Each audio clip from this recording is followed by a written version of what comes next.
Hello everyone! I'm going to show to you my Allamanda plants and share to you how I grow this plant. So this is the Allamanda plant that I have in my garden. It is also known as yellow bell or golden trumpet. And the flowers you can see, it's a trumpet shape. The botanical name for this plant is Allamanda cathartica. And this is the dwarf bush type of Allamanda. Allamanda is an easy-to-grow flowering shrub from the tropics that offers a steady display of golden yellow flowers. It is prized for its excellent heat tolerance and long season bloom, as well as the fact that Allamanda grows well in both containers and landscapes.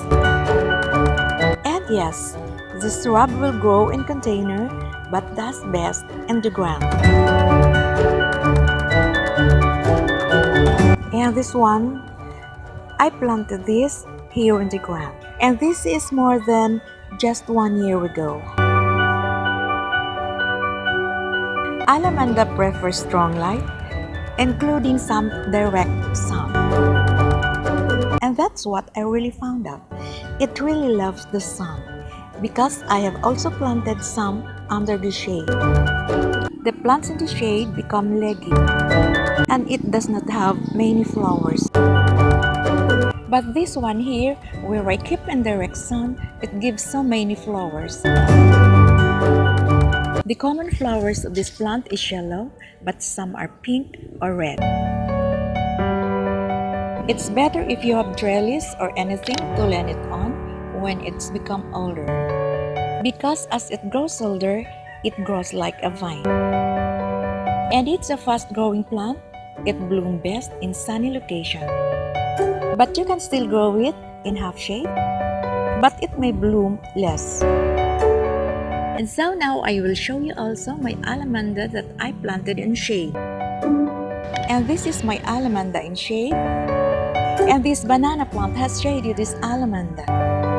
When I first planted this Allamanda, this banana plant was yet very small.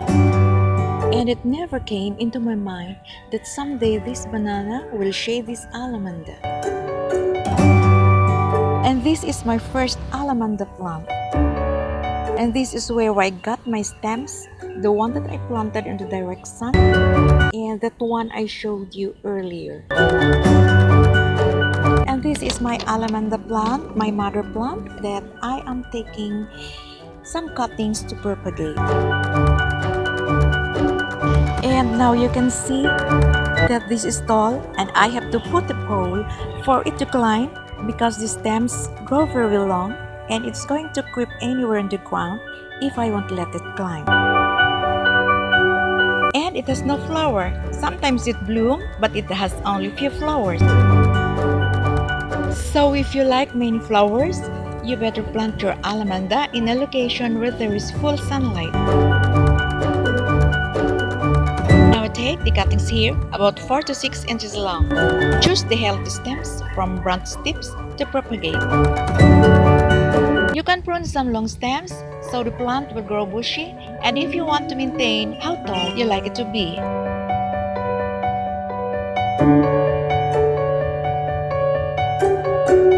So now this is my grown Allamanda plant that I take these cuttings 2 months ago, and it has already grown, and now I will check out the roots. So it's here.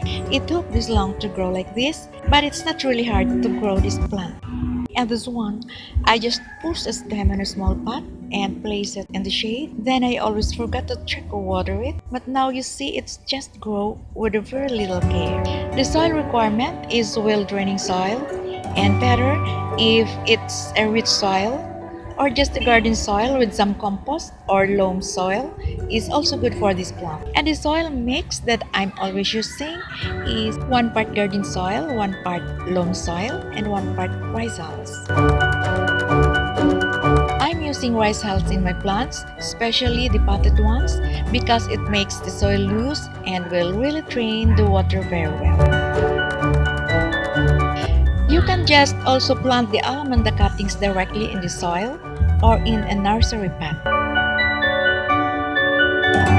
Press the soil in the base of the stem you are planting to hold it in place. Then water it thoroughly. Now you can see the water drains well, and the soil, as you can see, it will not hold so much water, so it will not become soggy. Then cover it with plastic bag to retain moisture, and cuttings will not easily dry out.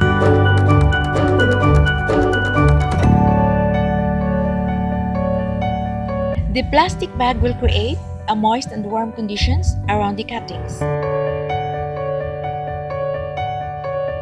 This will encourage the roots to develop.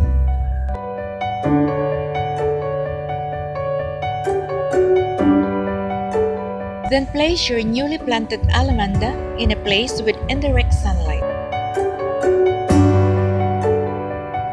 If you like to make your Allamanda stay in your desired size and shape, you may pinch back or prune the tips of the shoots at the beginning of the new growth to encourage the plants to fill out into your desired size.